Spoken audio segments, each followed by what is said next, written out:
ଆଜ୍ଞା ଆଜ୍ଞା ଆଜ୍ଞା ଆଜ୍ଞା ନମସ୍କାର ନମସ୍କାର ନମସ୍କାର। କେତେବେଳେ ଆଇଲେ? ଆଉ ସବୁ ଭଲ ତ?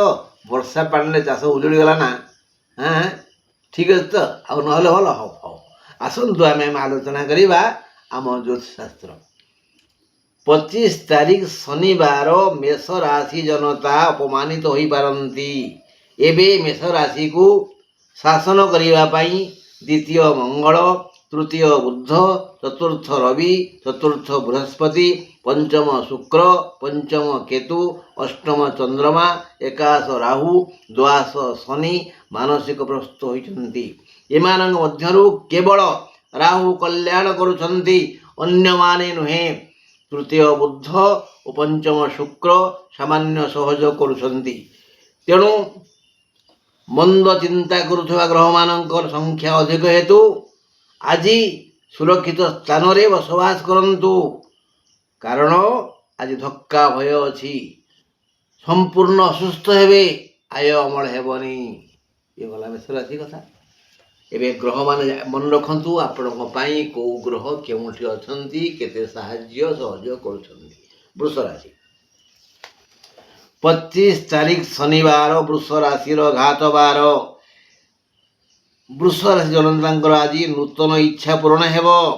ବର୍ତ୍ତମାନ ବୃଷ ଲାଗି ଲାଗି କାମ କରୁଛନ୍ତି ଜନ୍ମ ମଙ୍ଗଳ, ଦ୍ୱିତୀୟ ବୁଧ, ତୃତୀୟ ଗୁରୁ, ତୃତୀୟ ରବି, ଚତୁର୍ଥ ଶୁକ୍ର, ଚତୁର୍ଥ କେତୁ, ସପ୍ତମ ଚନ୍ଦ୍ରମା, ଦଶମ ରାହୁ, ଏକାଦଶ ଶନି। ଏମାନଙ୍କ ମଧ୍ୟରୁ ରବି, ଶନି ଓ ଚନ୍ଦ୍ରମା ପୂର୍ଣ୍ଣ ସହଯୋଗ କରୁଛନ୍ତି। ବୁଧ, ଶୁକ୍ର, ରାହୁ ସାମାନ୍ୟ ସହଯୋଗ କରୁଛନ୍ତି ବୋଲି ଆଜି ଉନ୍ନତ ମାନର ଆୟ ହେବ। ଏଥିପାଇଁ ଯଥୋଚିତ ଶାରୀରିକ ଓ ମାନସିକ ଶ୍ରମ ଲୋଡ଼ା। ଦେହ ପା ସୁସ୍ଥ ରହିଲେ ବି ଅକସ୍ମାତ୍ କୌଣସି ଅଙ୍ଗକୁ ପୀଡ଼ା ହେବ। ନବ ଯୋଜନା କରି ଆଜି ସଫଳ ହେବେ। ନବ ନିଯୁକ୍ତି ମିଳିଯାଇପାରେ। ଏଥରକ ମନେ ରଖନ୍ତୁ ଆପଣଙ୍କ ପାଇଁ କେଉଁ ଗ୍ରହ କେଉଁଠି ଅଛନ୍ତି। ମିଥୁନ ରାଶି 25 ତାରିଖ ଶନିବାର ମିଥୁନ ରାଶିର ଲୋକେ ଯୋଜନାନୁସାରେ କର୍ମ କରି ଧନ ଲାଭ କରିବେ। ଏବେ ମିଥୁନ ପାଇଁ ଜନ୍ମ ବୁଧ, ଦ୍ୱାଦଶ ମଙ୍ଗଳ, ଦ୍ୱିତୀୟ ବୃହସ୍ପତି, ଦ୍ୱିତୀୟ ରବି, ତୃତୀୟ ଶୁକ୍ର, ତୃତୀୟ କେତୁ, ଷଷ୍ଠ ଚନ୍ଦ୍ରମା, ନବମ ରାହୁ, ଦଶମ ଶନି କାର୍ଯ୍ୟ କରୁଛନ୍ତି। ଏମାନଙ୍କ ମଧ୍ୟରେ ବୃହସ୍ପତି, କେତୁ, ଚନ୍ଦ୍ରମା ପୂର୍ଣ୍ଣ ସହଯୋଗ କରୁଛନ୍ତି। ବୁଧ ଓ ଶୁକ୍ର ସାଧାରଣ ସାହାଯ୍ୟ କରୁଛନ୍ତି। ଏଥିପାଇଁ ଏମାନେ ମିଥୁନ ଜନତା ଆଜି ଲାଭରେ ରହିବେ। ସ୍ୱାସ୍ଥ୍ୟ ପୂର୍ବାପେକ୍ଷା ଭଲ ରହିବ। ଆୟ ପୂର୍ବାପେକ୍ଷା ଅଧିକ ହେବ। ସମୁଚିତ କର୍ମ କରିବେ, ଆଦର ମିଳିବ। ରୁଚିକର ଭୋଜନ ମିଳିବ। ମନଲାଖି ବନ୍ଧୁ ମିଳିବେ। ବ୍ୟବସାୟ ବାଣିଜ୍ୟରୁ ବଢ଼ିଆ ଲାଭ ହେବ। 25 ତାରିଖ ଶନିବାର କର୍କଟ ରାଶିର ଲୋକେ କର୍ମ ଅନୁସାରେ ଫଳ ଆଜି ପାଇବେ। ମନ ଦୁଃଖରେ ଦିନ କାଟିବେ। ଏବେ କର୍କଟ ରାଶି ପାଇଁ ଜନ୍ମ ରବି, ଜନ୍ମ ବୃହସ୍ପତି, ପଞ୍ଚମ ଚନ୍ଦ୍ର, ଦ୍ୱାଦଶ ବୁଧ, ଏକାଦଶ ମଙ୍ଗଳ, ଅଷ୍ଟମ ରାହୁ, ନବମ ଶନି, ଦ୍ୱାଦଶ କେତୁ ଓ ଦ୍ୱିତୀୟ ଶୁକ୍ର। ଏମାନଙ୍କ ମଧ୍ୟରୁ ମଙ୍ଗଳ, ଶୁକ୍ର ଓ ଚନ୍ଦ୍ରଙ୍କର ସହଯୋଗ ଆଜି ପାଇଁ ଅଛି। ଏଥିପାଇଁ ବିବିଧ କୌଳିକ, ମୌଳିକ, ଆର୍ଥିକ, ବୌଦ୍ଧିକ, ଶାରୀରିକ ଓ ସାମାଜିକ ପାରିବାରିକ ସୁଖ ମିଳିବ। ଆର୍ଥିକ ଉନ୍ନତି ପାଇଁ କଠିନ ପରିଶ୍ରମ କରିବାକୁ ପଡ଼ିବ, ନହେଲେ ନାହିଁ। ଅନ୍ୟ ସମସ୍ୟା ନାହିଁ। ସିଂହ ରାଶି 25 ତାରିଖ ଶନିବାର ସିଂହ ରାଶି ମହିଳାଙ୍କର ଘାତ ଚନ୍ଦ୍ର। କିଛି ଅଘଟଣ ଘଟିପାରେ। ଆଜି ବି ଘାତ ବାର। ଏବେ ସିଂହ ରାଶି ପାଇଁ ଚତୁର୍ଥ ଚନ୍ଦ୍ରମା, ସପ୍ତମ ରାହୁ, ଅଷ୍ଟମ ଶନି, ଦଶମ ମଙ୍ଗଳ, ଏକାଦଶ ବୁଧ, ଦ୍ୱାଦଶ ରବି, ଦ୍ୱାଦଶ ବୃହସ୍ପତି, ଜନ୍ମ କେତୁ, ଜନ୍ମ ଶୁକ୍ର ବିବିଧ ବିଧାନ ବିସ୍ତାର କରୁଛନ୍ତି। ଏମାନଙ୍କ ମଧ୍ୟରୁ ମଙ୍ଗଳ, ବୁଧ ଯାହା ସହଯୋଗ କରୁଛନ୍ତି, ଅନ୍ୟମାନେ ନିରନ୍ତର ଅମଙ୍ଗଳ କାମନା କରୁଛନ୍ତି। ଆଜି ଏଥିପାଇଁ ଆପଣ ଅସୁସ୍ଥ ରହିବେ। ଆୟ ଅମଳ ସାଧାରଣ ହେବ ବା ହୋଇ ନପାରେ। ରାସ୍ତାରେ ହଇରାଣ ହେବେ। ନିନ୍ଦନୀୟ କର୍ମ କରି ନିନ୍ଦା ପାଇବେ ଓ ଏ କାମ କରିବା ପାଇଁ ଆଗ୍ରହ ବଳବତ୍ତର ହେବ। ଏଥିପାଇଁ ବିବିଧ ଦୁଃଖ ଆସି ହଇରାଣ କରିବ। କନ୍ୟା ରାଶି 25 ତାରିଖ ଶନିବାର କନ୍ୟା ରାଶି ମହିଳାଙ୍କର ଘାତଚନ୍ଦ୍ର ବନ୍ଧୁ ସହଯୋଗ ଆଶା କରାଯାଇପାରେ। ଆଜି ମଧ୍ୟ ଘାତବାର।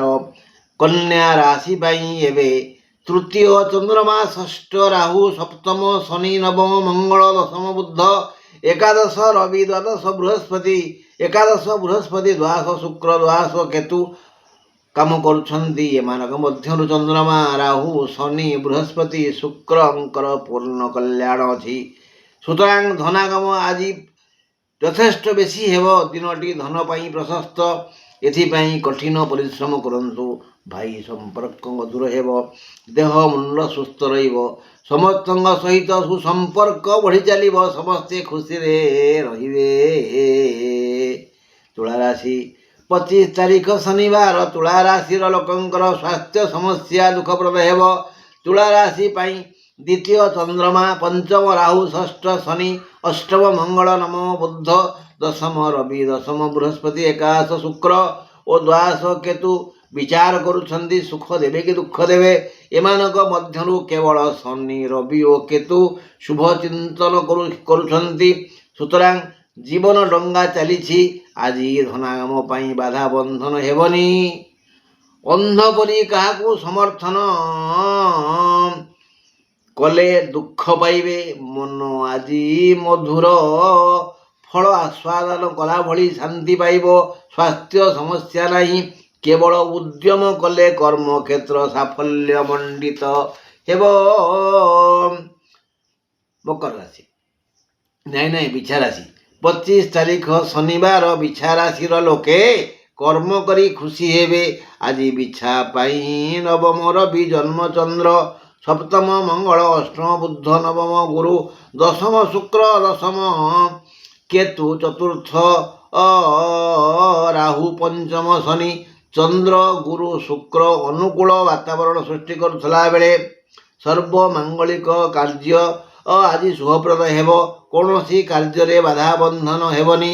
କେବଳ ଉଦ୍ୟମ କଲେ ଅନାୟାସରେ ବହୁ ସମସ୍ୟାର ସରଳ ସମାଧାନ ହୋଇଯିବ। ରୋଜଗାର ବଢ଼ିଯିବ। ଦେହ ପା ସୁସ୍ଥ ରହିବ।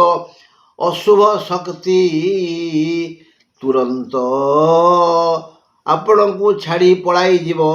ଆୟ ଅମଳ ବଢ଼ିଯିବ। ଛାତିରେ ଦମ୍ଭ, ବାହୁରେ ବଳ, ମୁଣ୍ଡକୁ ଶାନ୍ତି ଆସିବ। ବିଛାଗଲା। ଧନୁରାଶି 25 ତାରିଖ ଶନିବାର ଧନୁ ରାଶି ଭ୍ରମଣ ନ କରିବାକୁ କୁହାଯାଉଛି। ଅଷ୍ଟମ ରବି, ଅଷ୍ଟମ ଗୁରୁ, ଷଷ୍ଠ ମଙ୍ଗଳ, ସପ୍ତମ ବୁଧ, ନବମ ଶୁକ୍ର ଓ ନବମ କେତୁ, ତୃତୀୟ ରାହୁ, ଚତୁର୍ଥ ଶନି ଧନୁରାଶି ଜନତାଙ୍କୁ ଫଳ ଦେବେ। ଆଜି ମଙ୍ଗଳ, ରାହୁ, ଶୁକ୍ର ସୁରକ୍ଷା ଦେବେ। ଅନ୍ୟ ଗ୍ରହଙ୍କର କ୍ରୂର ଦୃଷ୍ଟି ଆପଣଙ୍କୁ ହଇରାଣ କରିବ। ଏଣୁ ଧନ ସ୍ୱାସ୍ଥ୍ୟ ଅପଚୟ ହେବ। ଦେହ ଖରାପ ହେବ। ବୃଥା ଖର୍ଚ୍ଚ ବି ହେବ। ରୋଜଗାର ହେବନି। ସମ୍ପର୍କ ବିଗିଡ଼ିଯିବ। ଯାନବାହନରେ ସମସ୍ୟା ସୃଷ୍ଟି ହେବ। ଏଣୁ କୁଆଡ଼େ ନ ଗଲେ ଭଲ।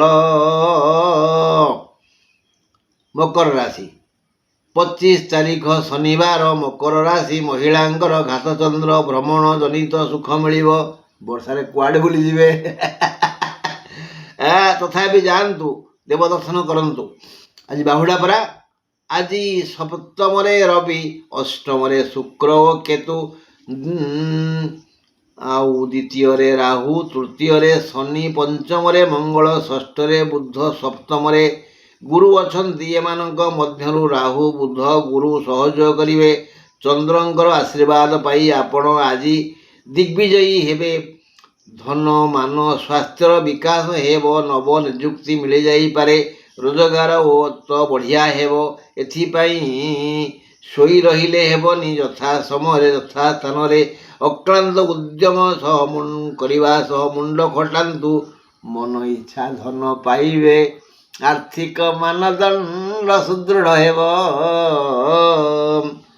କୁମ୍ଭ ରାଶି 25 ତାରିଖ ଶନିବାର କୁମ୍ଭ ରାଶିର ଲୋକେ ଅର୍ଥ ଲାଭ କରି ଆନନ୍ଦିତ ହେବେ। ଆଜି କୁମ୍ଭ ପାଇଁ ଜନ୍ମ ରାହୁ, ଦ୍ୱିତୀୟ ଶନି, ଚତୁର୍ଥ ମଙ୍ଗଳ, ପଞ୍ଚମ ବୁଧ, ଷଷ୍ଠ ରବି, ଷଷ୍ଠ ବୃହସ୍ପତି, ସପ୍ତମ ଶୁକ୍ର ଓ ସପ୍ତମ କେତୁ, ଦଶମ ଚନ୍ଦ୍ର ରହିବେ। ରବି ଶୁକ୍ର ଚନ୍ଦ୍ରମାଙ୍କ ସହଯୋଗରୁ ଏ ରାଶିର ଜନତା କଠିନ ପରିଶ୍ରମ କରି ନିଜ ଆର୍ଥିକ ମାନଦଣ୍ଡକୁ ସୁଦୃଢ଼ କରିବେ। ସ୍ୱାସ୍ଥ୍ୟ ସୁଦୃଢ଼ ରହିବ।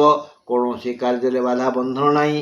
ଅନ୍ୟର ଅମଙ୍ଗଳ ଚିନ୍ତା ନ କରି ଯାହା ଚାହିଁବେ ତାହା କରନ୍ତୁ, ଈଶ୍ୱର କଲ୍ୟାଣ କରିବେ।